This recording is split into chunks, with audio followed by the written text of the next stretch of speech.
The National Wind Institute's debris impact facility at Texas Tech University wanted to know, what's the best building material for standing up to hurricanes and tornadoes?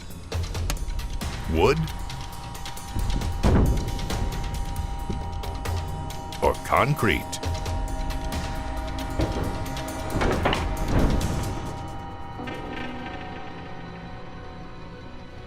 Much of our work here at Texas Tech has been finding ways to improve buildings for wind resistance, to be more resilient in the case of a windstorm.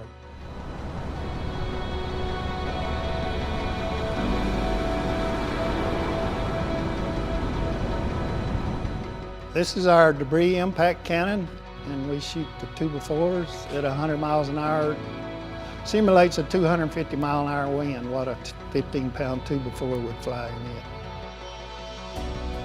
The purpose of the demonstration is to show the adequacy of some materials to resist extreme wind, debris impacts, other materials incapable of withstanding.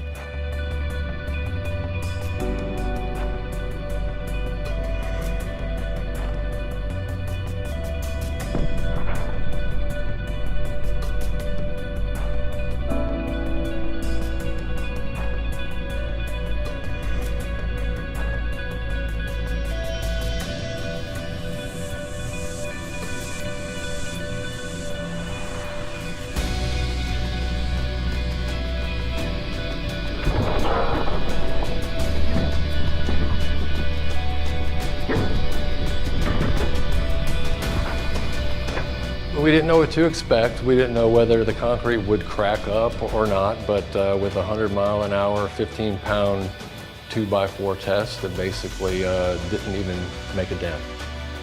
You see the devastation on Mexico Beach in Florida. Everything is gone except for that one structure, that one house that's standing that was made out of concrete. And so what this shows is basically that if you build in a resilient and a reasonable and a smart way, and you invest in that infrastructure at the front, you're actually going to be able to create something that will withstand something as major as a hurricane.